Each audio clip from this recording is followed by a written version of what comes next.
By the lack of blood, I take it the coward Oliver fled rather than face me. No matter. The rest of the dam is fully under our control.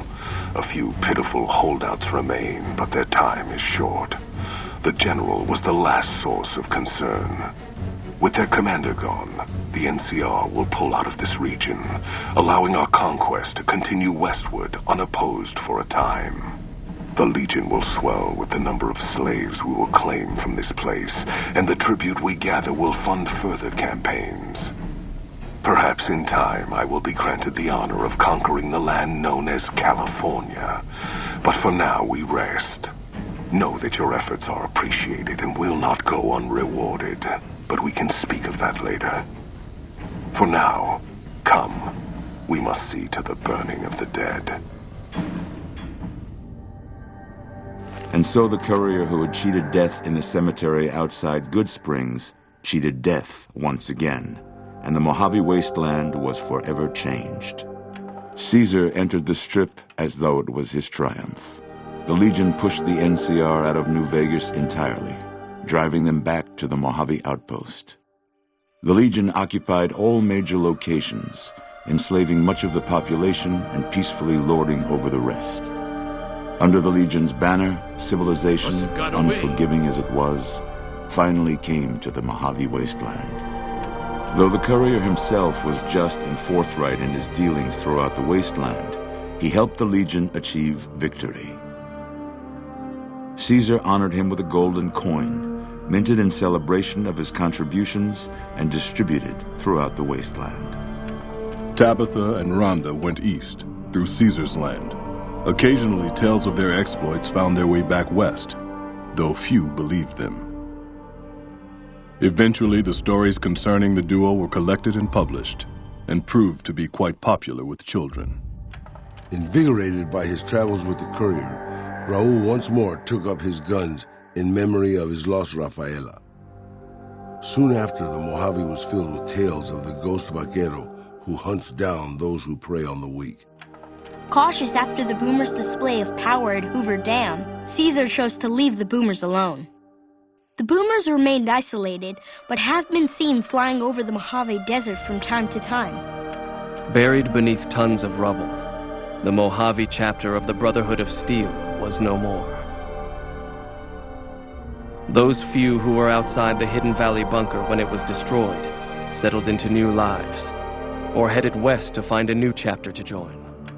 The death of the Mojave Brotherhood came much too soon for Veronica, and in their absence, she felt truly lost. Yet in its wake, she took small comfort in her decision to remain by their side through their few remaining days. Their leaders destroyed by the courier, the fiends scattered throughout the wasteland. Without the organization of Motor Runner, Cook, Violet, and Driver Nephi, they were easy prey. After the Legion's victory, Caesar, out of a strange respect for his old fellows, allowed the followers safe passage out of the wasteland. Reluctantly, the followers accepted the offer and abandoned Old Mormon Fort to the Legion. The Legion, preoccupied with its acquisition of New Vegas, scarcely took notice of the town of Good Springs. Many locals moved on, fearful of Caesar's long shadow. Only the old and the stubborn remained. The slaughter of the Van Graffs and the Crimson Caravan caused no end of trouble for NCR back west. Already struggling, NCR's supply line suffered further as the two caravans withdrew support until the massacre in the east was resolved. Cass lived to see the mark of the Legion on Hoover Dam. Uncertain of what lay next for the west, she remained silent.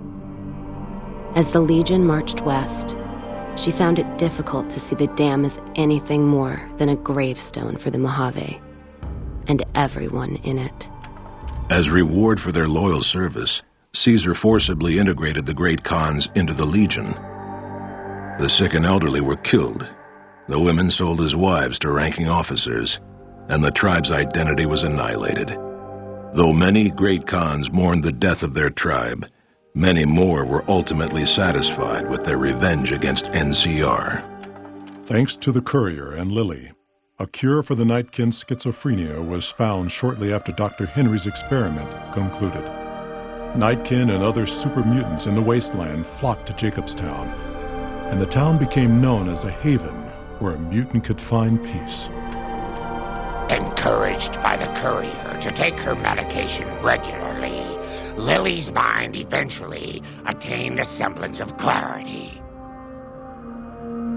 Her memories dulled by the pills, she cast aside the recording of her grandchildren, no longer remembering its significance. Impressed with the King's continued attacks upon NCR citizens and soldiers, the Legion offered them the option of being assimilated into the Legion. The Kings refused and briefly became slaves in the Legion, but after a failed escape attempt, they were all put to death. With the transplant of Lupa's brain, Rex gained all of the donor's experiences traveling with the Legion. These melded well with his own memories of the Legion, and his new mind quickly adjusted to the myriad memories. Though Camp Golf fell to Caesar, the Misfits distinguished themselves during the Legion's attack. Mags and her soldiers were posthumously recognized for their valor by NCR. During the Legion's attack on Novak, Bright followers returning from their long pilgrimage assisted in its evacuation. Though Novak eventually fell to the Legion, many citizens of Novak were able to escape, alive and intact. Most powder gangers at the correctional facility fled into the wasteland rather than face the advancing forces of the Legion. Those brave or foolish to remain were killed or crucified by the merciless legionaries. After the majority of the Vault 19 powder gangers joined the Great Khans, the weaker members scattered throughout the Mojave wasteland.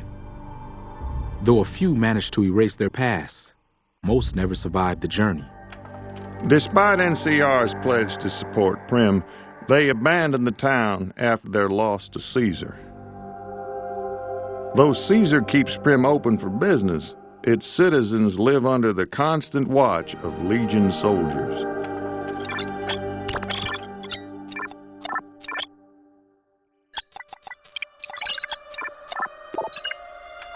After the death of Chief Hanlon, the power of NCR's Rangers was broken for years.